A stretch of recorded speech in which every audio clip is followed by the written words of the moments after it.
All right. Yeah, thank you so much for our panelists for joining. This panel topic is on, just as we're building out these zkVMs, we have some other considerations like with upgradeability implications, why governance is needed, and also just some implications on the consensus layer as well. So I'm wondering if we can first start off with a round of introductions from all of our panelists. Alexander, do you want to start? Sure. So I'm Alex. I'm at the Ethereum Foundation, part of the research team. Is this mic working? Okay. Sorry. So I'm Alex. I work at the Ethereum Foundation as part of the research team. I lead the form verification effort that's targeting zkVMs. And as of this week, I also lead the protocol snarkification team that has just been created. Hi, I'm Michal. I'm head of research at Nethermind. My background is in cryptography and zero-knowledge proofs in particular. Hi, nice to meet you. I'm Lumi. I'm a senior product manager of core protocol at Off-Chain Labs, working on Arbitrum. One of my prerogatives is basically anything ZK for Arbitrum. Thank you so much. Okay, so starting off, just relating to governance aspects, as zkVMs have more upgrades, say it could be on the circuit side or changing the type of proof system, or even for zkVMs who are building out proof markets, if say they change their incentive structure, what is the need for governance revolving around these types of decisions being made for these upgrades? Are there certain types of upgrades that should be just constricted to the teams who are building these zkVMs, or should there be like a type of community-led governance initiative instead? Okay, so I think at least from the point of the L1 and Ethereum, there's also a big governance question around including zkVMs into the L1, whether a zkVM or a specific verifier gets enshrined into the L1.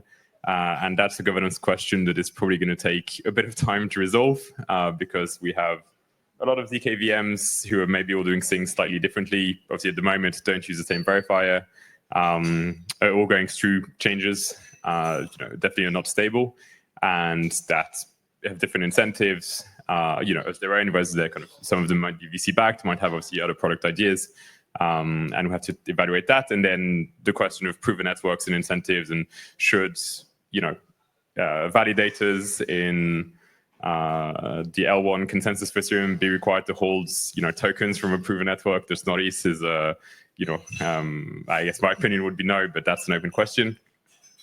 And I think once, if things do get included into the L1, there's a big question then that becomes part of the governance process of the L1 via the all-core devs process, everything that entails in terms of potential friction, having to collaborate with all the different client teams, potentially having to get obviously consensus around things, and that would obviously prevent zkVMs, at least with respect to their inclusion to L1, to just ship whatever they want, which at the moment they're free to do and has been obviously kind of leading to great things in terms of performance. But yeah, we would have a lot of different questions to consider.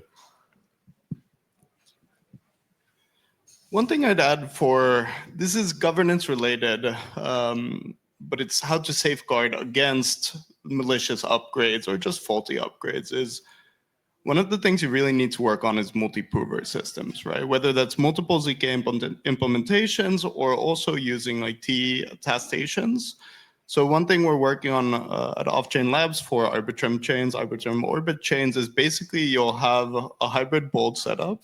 So you get a ZK proof in case of a dispute, and you have T attestations. If one of those disagrees or if someone doesn't provide the ZK proof, it falls back to fraud proofs, right?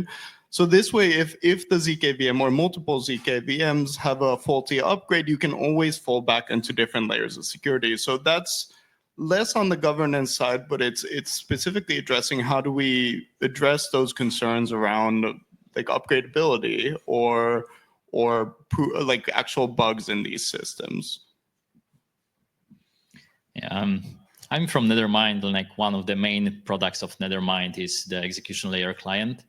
And we cannot just like take the execution layer client, like modify it in a way that, that implements a different protocol, right?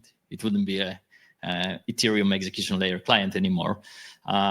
So when you introduce changes to execution layer clients and like in a way like that change like how protocol works. It's basically during a governance process, like all core devs, right? Where people from various clients teams like Gef, Ref, Nethermind, Bezu, Aragon get together and like, decide like which improvements should be shipped first, right? And then we have hard forks. And that's how we can progress the Ethereum. So what I'm saying here is basically that it's not like single team's decision, right, to make like a crucial update to the protocol. And I think like when we have like something such important as like verifiers or like even provers for systems that are meant to secure like billions of dollars, if not trillions, like this governance process also needs to be to some extent collective, right? Even though like the teams who are developing these verifiers have like the biggest technical capacity of like saying like, okay, like what changes need to be performed. Yeah, absolutely. And yeah, really appreciate both the points that were made, Alexander, and then also Michal, about really considering once you have your zkVM integrated in, say, an L1, then there comes the broader involvement in some other teams, like, say, the core devs as part of that L1 or just some other stakeholders there. So you need to consider kind of the thoughts of all those people involved.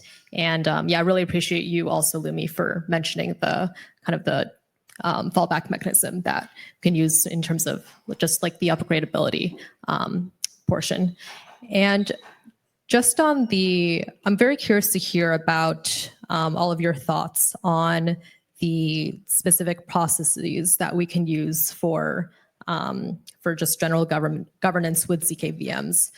Say if it relates to like the standard proposal that someone submits, and then if there's voting involved, but how do we determine who gets to make a decision, who is a stakeholder, and then also, I think you mentioned this a bit, Michal, about deciding which ones get to be implemented first, or like which order they get to be implemented. How can we really address those questions? So I think it'll be The right guy to answer this one. Yeah, I don't think it'll be super straightforward. I mean, so we have an event tomorrow with core devs and zkVMs, and so that'll start to happen tomorrow. And so maybe you should ask me this tomorrow. I think one big question I think is that we're not only talking about potential inclusion of zkVMs in the L1 and all of the changes that entails with the execution layer. There are also a bunch of other changes which are being worked on, which kind of interface with zkVMs. So that's if we have stateless clients, for example, and that causes other changes to the L1. And then I think the big question for me is, what does it look like once we do have a zkVM included in the L1 that has, good performance, whatever, but, we want to put up the gas limit, or we want to reduce the slot time, and that poses additional performance requirements on a zkVM, which might require an evolution of the proof system, new circuits, new optimizations of some kind, new hardware requirements maybe for participants in the L1. And how do we manage that upgrade process? Because that depends on, obviously, the zkVM teams being able to ship this. And they would obviously, at the same, on the one end, zkVMs allow us to scale the L1 much better.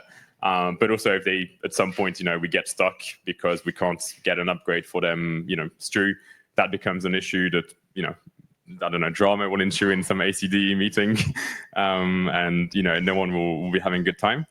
And when people do ship upgrades, obviously we need to make sure that we're shipping upgrades without having a regression in terms of security standards. So at the moment, obviously, one big goal of the formation project I lead is to make sure that, if we are going to include this in DL1, the circuits are formally verified, the verifier is formally verified, that even, the kind of RISC-V implementation of zkVM is formally verified against the official RISC-V specs, and all of this. Every time, if they do a complete rewrite, they change their circuit, they change the proof system, they change their verifier, all of that has to happen again. And that takes quite a bit of time, quite a lot of resources in terms of, kind of both of the human resources and then dollars to be able to make sure that everyone is paid and able to work on this. And I think that's something that's not fully scoped out. To the moment, obviously, the zkVM teams are their own company. Some of them are maybe backed by VCs. Some of them are maybe backed by grants. Some of them are maybe backed by whatever else in between. And we already have a problem with funding client teams, especially kind of consensus layer client teams is even more of an issue maybe than the execution layer ones.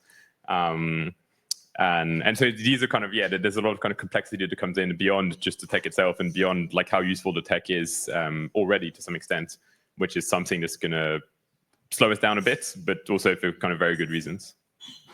There's also the open design space of like, do we choose a zkVM or a set of zkVMs that are the official Ethereum L1 zkVMs, right? Both for execution and consensus. Then there's another option where is it client teams that choose on their own who to trust, right? And there's a large design space that's very much undefined for this. I'm guessing it's probably going to be client team, but that's not even an educate. That's what I mean. Like I have a hard time seeing us come to consensus on enshrining these external teams or building out our own, but that's probably the direction it goes. So then the question is like, who is responsible for auditing them? Who's responsible for checking the upgraded verifier or the prover, right? Like, it's really hard to answer that without knowing which direction we're going to go, which, as we know, the Ethereum community is probably going to flop around a bunch and then come towards a consensus somewhere. So it really depends on that. I guess the question is who should be able to do it and who do we rely? And to me, that's probably going to fall on consensus. Just what do the client teams choose and what do the teams running those clients trust? Going back to the execution layer client analogy, right? I can take like any client and modify it a bit to make it like a bit more performant or so, but I cannot take like a proof system and modify it in a way such that the end result is like a bit different proof that requires a bit different verifier circuit, right? Because if this verifier circuit is like not propagated through the network nodes don't know how to verify that, like how to verify the proofs that are coming from my prover, then like the proof system is useless, right? So this like this very important aspect of like, okay, like how many zkVMs with how many verifiers do we need to, I don't know, enshrine, or what is the process like?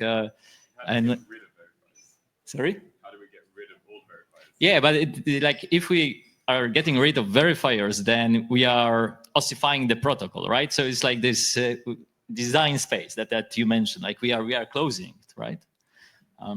So I also wanted to get back to something you said, like this multi-prover approach. I think it's like it cannot be emphasized enough. Like it's like super important. We are at the stage where like this everything is like very fluid, and we should expect that zkVMs will have bugs, and like for sure they have bugs. They might have bugs on the prover side and on the verifier side. Usually we pay more attention like to the verifier side because it's like, yeah, it's a security issue if the verifier accepts statements that are not true.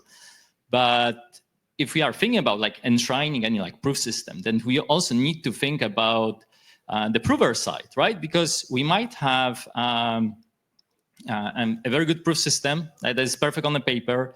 Maybe we have like an ideal Ethereum client that executes the EVM perfectly, but then there's like a problem with prover implementation. And even though like the state transition was like correct according to the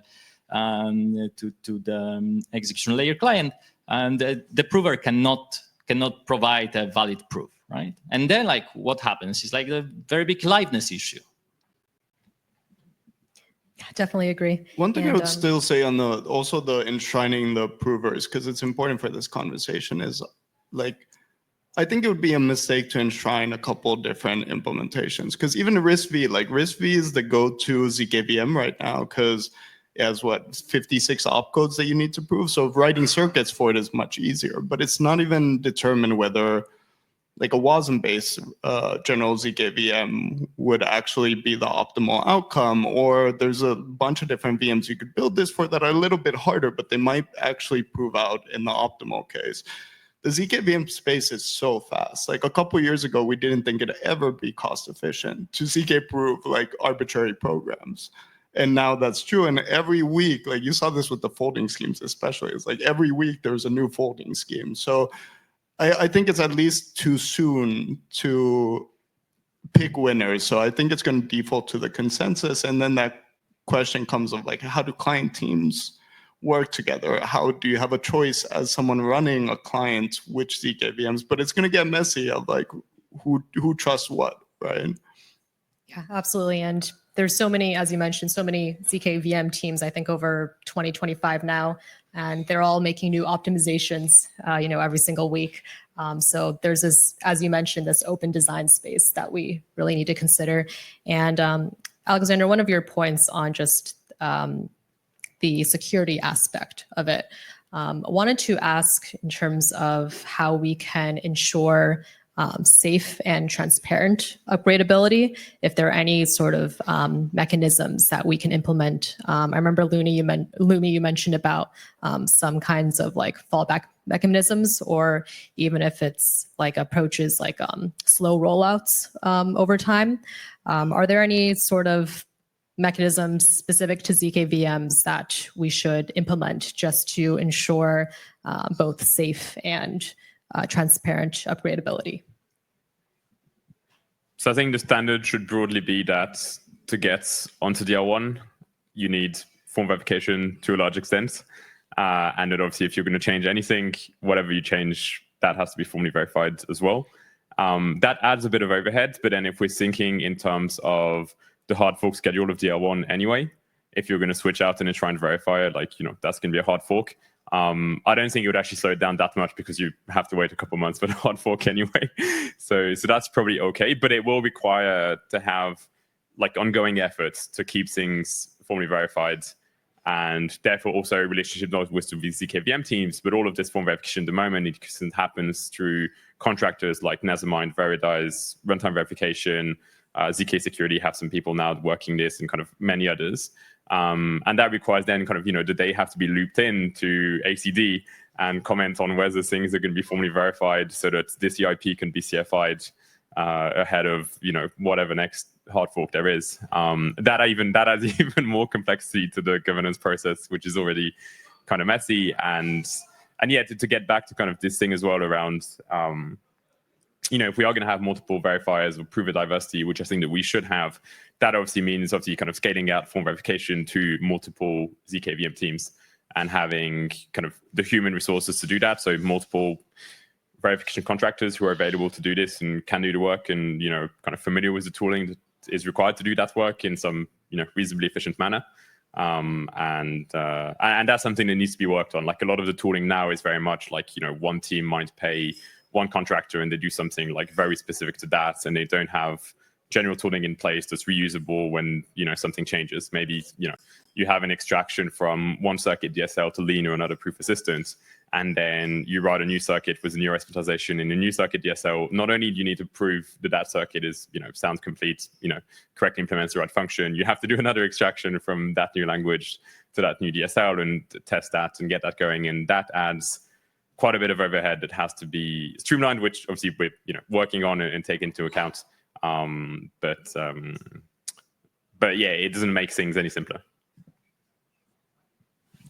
I think I agree that formal verification is like the way to go.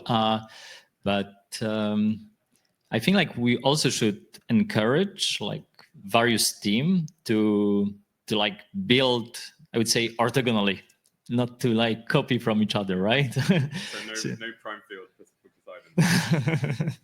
No, you have many prime fields, but it's no same implementation of prime field or something. Don't use the same libraries, etc.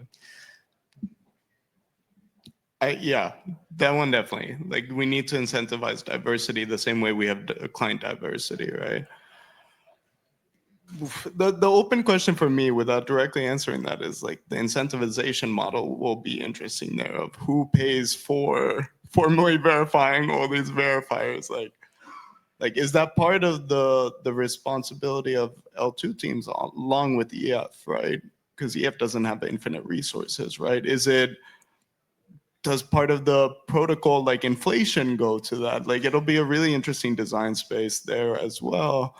We need to incentivize this somehow, and zkVM teams are not going to want to do, I would assume, this on their own just for, I mean, maybe they would, but since this is actually being considered, like we're considering zkifying L1 in the consensus layer, all of a sudden that incentive model matters more. Yeah, absolutely. And I think we can, all agree that diversity on the prover side, verifier contract side, all very important. But with that comes, as you mentioned, like increased complexity, more overhead. But just on the question of overhead, are there any sort of risks when it comes to governance if we're able to, say, support multiple verifier targets, multiple backends, and some projects, when they do an upgrade with a circuit, they have support for both the upgraded circuit as well as the legacy circuits as well. So what implications does this kind of increased overhead have for these teams? For client teams or zkVM teams, or a merger of both? Or L2s. Or L2s, yeah. Oh yeah, for everyone. I think one thing is that it adds more coordination requirements between all these different actors, right? That is no longer a zkVM team can ship what they want. It's no longer a client team just has to manage their own client, plus talking to other client teams whenever there's an interop week, and that's it. And obviously with the L2s as well. Like that's, I mean, that's a common problem. It's a problem that already exists. Actually, even getting the client teams to agree on things is already an issue. That's not solved. That everyone is kind of happy to go in the same direction, but every EIP has potential drama attached to it, where Fusaka is being finalized now, and EIPs are being slashed or included at the last minute, left and right, from what I can tell on the Telegram chat. So yeah, it's not going to make anything simpler. But I do think, I've kind of said this, but I want to kind of reemphasize this, there will be a thing of, okay, if we're upgrading the verifiers to circuits and things like this, some of these upgrades might not be, okay, let's say we have everything formally verified, so there aren't bugs, but it might be that at some point we decide, okay, we need like more bits of security. Then we need a way to deprecate, a node circuit and verifier and proof system setup that didn't provide as many bits of security. And at the moment, I mean, I think we probably have too many EVM precompiles. Adding more would obviously be a bad idea because we would have even more, and just adding precompiles for everything is not a good idea. The same holds for zkVMs. And I don't think anyone has figured out like a good way to get rid of things in, zkVMs or the EVM. Once they get into the L1, is very, very sticky. And that includes, kind of the code itself, but also the teams themselves, right? If a zkVM team gets into the L1, like it's very, very sticky. The obvious goal is not to remove them at any point. But if it's something that happens, that like you need to make sure that things are going to work well for however many, at least it's been going for 10 years now. And you want to make sure that it can keep going for 10 years without bringing in kind of additional issues and having to deprecate things, or the drama because you want to deprecate things or someone else's code. I would foresee that would become a bit of an issue at some point. Again, it depends on what level you're talking at. Personally, I like working on the L2 level because we just trust Ethereum as a black box. Like, I'm glad I don't have to work on the whole consensus social side of how Ethereum works. For L2 specifically, like, it does increase costs, especially if you're using multiple zk provers. The nice thing is, like, the cost for zkVMs is a race to the bottom, right? So, like, it's crazy how much improvements we've seen in a year. So, like, all I want to really add to this as far as cost is, like, yes, you should have multiple verifiers for each zkVM. Yes, you should, like, multi verifier, not just multi prover, right? You should also have multi prover when it gets cost effective enough. There is the design space of, like, for like L2s that prove every single block, so your traditional zk chain, yeah, that's going to be more expensive. One nice thing for the design that we're building as an option for Orbit chains, they can either be a traditional zk L2 or they can be a hybrid L2. So it's using the existing bold protocol. Basically, every state transition is considered true until someone disputes it, and then you provide a proof. So you don't actually have to prove the whole time. It's only in disputes. At that point, the cost of having multiple proof systems, way cheaper. Like you can, like there's a security aspect to it that's separate from that. But from the additional cost point of view, that's much cheaper. So you can have multiple zkVMs. Yeah, I only wonder like how often we should expect like this verifier to be like really, you know, improved, upgraded, and the version should change. Once every 6 months. Yeah, it's like so maybe this is like actually like not a bad pace, right? Like unless you have some security issues, right? And you need to react quickly. But that like let's look at the space of like zkVMs, right? We have like a huge progress in like proving system, etc. But when we are looking at, I don't know, take a look at RISC-0 or Starkware. Starkware is on their second prover, and they were like one of the first in the space, right? Like RISC-0 is on the V3, and they were also like one of the first. So yeah, like this changes. There are some changes that are quick to introduce, say, on the paper, right? And or like in some like conceptual code, but before they go into production, it actually takes some time. And this also like, you know, it's a security measure. The other thing we should separate here is the question of like, when are zkVMs cheap enough for a major L1, right? Because proving $2 million a year for a tiny application or L2 that doesn't have PMF is a lot. For L1, that's not a significant cost. So we don't necessarily need to upgrade our zkVMs every 6 months like you see the innovation coming right now. It's great right now, but for an L1 level, like you're not going to want to upgrade that often, right? So you can actually lag behind because Ethereum secures billions of dollars. And as long as there's no soundness issues or exploits, like you can actually keep that zkVM around longer, even if it's more legacy than the tip of the innovation. Yes, I mean, on cost of proving is going to be probably an open debate. It's hard to say because, say, if you're doing same slot proving, then either you want to rely on another mechanism like Fossil to get sensitive resistance, or whoever is the prover can censor transactions. And if proving costs you however many thousands of dollars a year, then obviously you're not going to have many of them, and so you run into like sensitive issues. So that's where there's some workarounds you can do with something like Fossil or other protocol changes, and that influence maybe like how much proving should cost. But at the same time, you still probably want people to be able to run provers more or less around the world in the same way that it's kind of done now.